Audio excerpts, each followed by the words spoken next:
Mnajua vizuri sana kwamba sisi tuliheshimu Raila Odinga.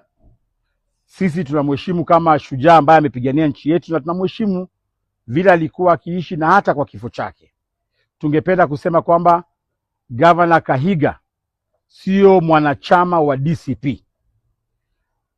Governor Kahiga ni mwanachama na ni governor wa UDA. Inahuzunisha sana mpaka sasa hivi wale wanachama wa UDA hawajaongea jambo lolote, hawajamwandikia hata barua ya nidhamu. Tungependa wale viongozi wa UDA waweze deal na mambo ya Kahiga internally. Vile vile pia tumeghadhabishwa na matamshi ya Governor Gladys Wanga. Yale matamshi ilikuwa very reckless. Governor Wanga kujaribu kuvuruta na kuingiza jina la party leader wetu katika migogoro hii. Mheshimiwa Rigathi Gachagua hajatamka jambo lolote. Mheshimiwa Rigathi Gachagua aliomboleza Raila. Mnajua hangeweza kuja kule Bondo kwa sababu ya ile mpango ambayo wakina Gladys Wanga walikuwa wamepangia party leader wetu, kumuumiza na kumdhulumu na kumdhalilisha.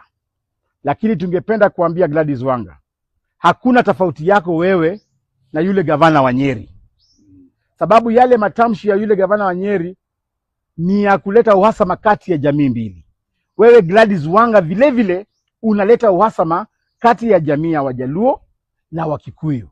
Tungependa kukumbusha Gladys Wanga kwamba Raila Odinga alithamini sana Wakikuyu.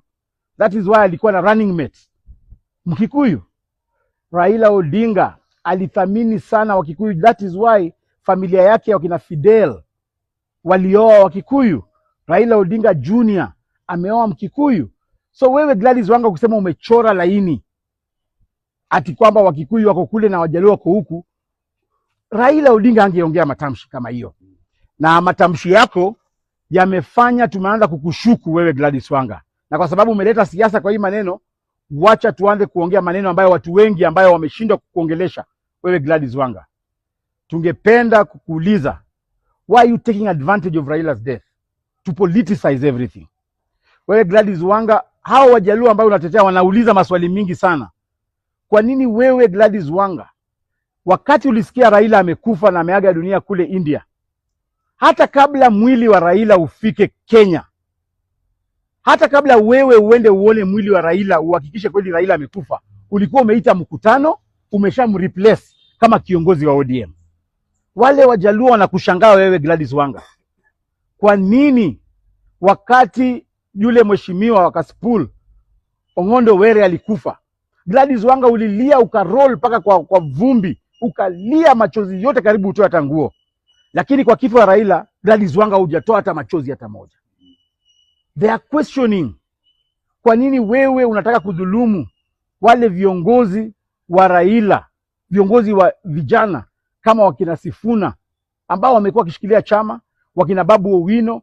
Wewe sasa hii umepewa masharti na mkubwa wako wa UDA amekupea masharti ufukuze hao vijana wote kwa chama, uharibu chama ya Raila Amolo Odinga. So sisi tunakuambia you are not genuine and we are calling you out.